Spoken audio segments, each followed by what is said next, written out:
ABPR, WHNA, IC, with health ইত্যাদি কি, কেন হয় এবং এতে করণীয় কি, কত টাকা খরচ হতে পারে, সব কিছু নিয়ে আজকে এই ভিডিওতে বিস্তারিত আলোচনা করব। আসসালামু আলাইকুম প্রিয় বাউবি শিক্ষার্থী ভাই ও বোনেরা, আশা করি সবাই সুস্থ এবং নিরাপদ আছেন। আমি রাবেয়া সুলতান, কেন্দ্রীয় মুখপাত্র, ডাক দিয়ে যাই। শুরুতেই বলে রাখি, ডাক দিয়ে যাই বাউবি কর্তৃপক্ষ না, ডাক দিয়ে যাই শুধুমাত্র বাউবি শিক্ষার্থীদের একটি কল্যাণমূলক সংগঠন। বাউবির ভর্তি রেজাল্ট সহ যে কোনো ব্যাপারে, বাউবির ভর্তি রেজাল্ট সহ যে কোনো ব্যাপারে কোনো ব্যক্তির সাথে আর্থিক লেনদেন করবেন না। বাউবির সকল লেনদেন ব্যাংকিং বা মোবাইল ব্যাংকিংয়ের মাধ্যমে হয়ে থাকে। চলুন তাহলে বিস্তারিত আলোচনায় চলে যাই। প্রথমে আসি এবি। এবি অর্থ অনুপস্থিত, এটা আমরা সবাই বুঝি। তবে এখানে প্রশ্ন আসে, আমি তো পরীক্ষা দিয়েছি, বা আপনার কথা বলছি, আপনি তো পরীক্ষা দিয়েছেন, পরীক্ষা দেয়া সত্ত্বেও আপনার কেন এবি এসেছে?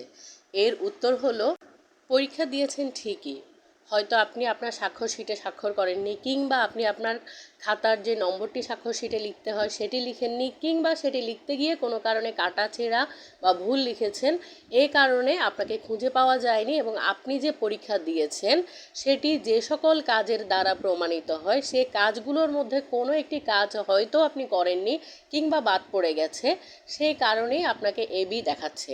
তবে এতে টেনশনের কিছুই নেই, এটি আপনি অভিযোগ করলে খুব সহজেই সমাধান পেয়ে যাবেন। এক্ষেত্রে আপনাকে অভিযোগ করতে হবে, বাউবি ওয়েবসাইটে অভিযোগ লিঙ্ক চালু করা হয়েছে, সেখানে গিয়ে আপনাকে অভিযোগ করতে হবে। অভিযোগ করলে আপনি খুব সহজেই সমাধান পাবেন। এর জন্য আপনাকে কাউকে কোনো প্রকার টাকা দিতে হবে না, কোনো টাকা লাগবে না, আপনি নিজের হাতের ফোন দিয়ে অভিযোগ করতে পারবেন। অভিযোগ কিভাবে করতে হয় সেটি নিয়ে একটি ছোট্ট ভিডিও আমাদের পেজে আপলোড করা হবে, সেটি দেখে আপনি নিজেই ঘরে বসে অভিযোগ করে ফেলতে পারবেন। এবার আসি পিআর। পিআর হলো problem related OMR sheet fill up. অর্থাৎ আপনার যে ওএমআর শিট আপনাকে দেয়া হয়েছে পরীক্ষার সময়, সে ওএমআর শিট ফিল আপ করতে গিয়ে আপনি হয়তো কোনো ভুল করেছেন, আপনি হয়তো সেখানে কোনো রকম কোনো কাটাছিড়া করেছেন, অথবা আপনি ভুল ঘরে বৃত্ত ভরাট করেছেন, এ যাবতীয় যে কোনো সমস্যা, কিংবা আপনি আপনার নাম লিখতে ভুল করেছেন, কিংবা যে কোনো ওএমআর শিটে আপনি যে কোনো ধরনের ভুল করলেই আপনার পিআর আসবে।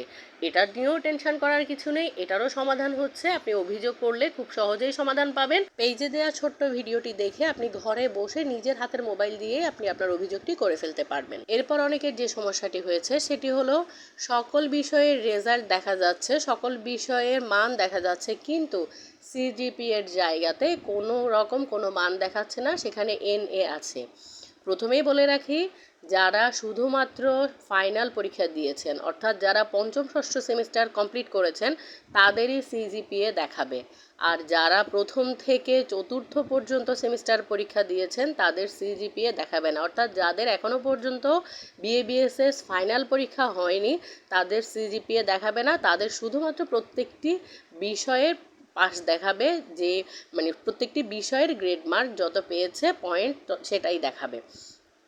তো আসি, যদি আপনি ষষ্ঠ সেমিস্টারের পরীক্ষা দিয়েছেন, অর্থাৎ আপনি ফাইনাল পরীক্ষা দিয়েছেন, তারপরেও আপনার সিজিপিএর ঘরে NA আছে, তাহলে আপনার করণীয় কী? প্রথমত আপনি কয়েকদিন অপেক্ষা করে দেখবেন, বারবার চেক করে দেখবেন যে NAটা ঠিক হয়ে গেছে কিনা, কারণ এটি অটোমেটিক্যালি ঠিক হয়ে যায় প্রায় সময়।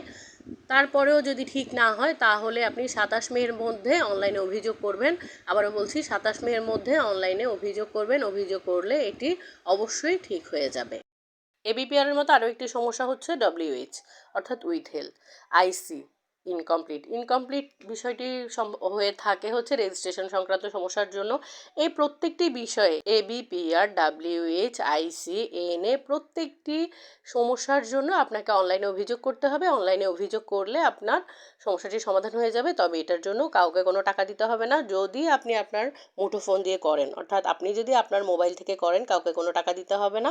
কিন্তু আপনি যদি কম্পিউটার দোকান থেকে করেন, সেক্ষেত্রে কম্পিউটারের দোকানের যিনি আপনার কাজটি করে দিবে সে হয়তো 20, 50, 100 টাকা, যত টাকাই তার যেটি পারিশ্রমিক সেটি সে নেবে। আরপি স্টার বা আরপি হলে আপনি অভিযোগ করবেন না, আপনি সরাসরি পুনঃপরীক্ষার ফি জমা দেবেন। কারণ আরপি স্টার হচ্ছে একটি বিষয়ের জন্য বহিষ্কার করা, আর আরপি সমস্ত বিষয়ের জন্য বহিষ্কার করা। যদি আপনাকে একটি বিষয়ের জন্য বহিষ্কার করা হয়, সেক্ষেত্রে আপনি ওই বিষয়ের জন্য পুনঃপরীক্ষার ফি জমা দিয়ে আগামী বছর পরীক্ষা দেবেন। আর যদি পুরো কোর্সের জন্য আপনাকে বহিষ্কার করা হয়, সেই ক্ষেত্রে আপনি পুরো আপনার যেই যতগুলো সাবজেক্ট রয়েছে প্রত্যেকটি সাবজেক্টের জন্যই আপনাকে পুনঃপরীক্ষার ফি জমা দিতে হবে। পুনঃপরীক্ষার ফি জমা দিয়ে আগামী বছর আবার পরীক্ষা দিবেন।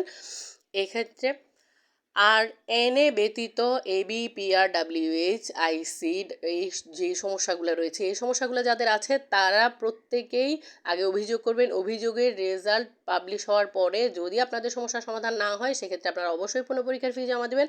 পুনঃপরীক্ষার ফি জমা দিয়ে আগামী বছর পরীক্ষা দেওয়ার জন্য প্রস্তুতি নেবেন। তবে এখানে বলা যায় এবি, পিআর, ডাব্লিউএইচ, আইসি এই ধরনের যে সমস্যা রয়েছে এই সমস্যাগুলো বেশিরভাগই সমস্যার সমাধান হয়ে যায়। হয়তো দু একটি কেস সমাধান হয় না, কারণ ওগুলো অনেক বেশি জটিল থাকে, হয়তো এই কারণে ওগুলো সমাধান হয় না, কিন্তু বেশিরভাগ ক্ষেত্রেই এটি সমাধান হয়ে যায়। আপনাদের যাদের এই সমস্যাগুলো হয়েছে আশা করি সবার সমস্যার সমাধান হয়ে যাবে। সবার জন্য অনেক অনেক শুভকামনা থাকলো। আল্লাহ হাফেজ।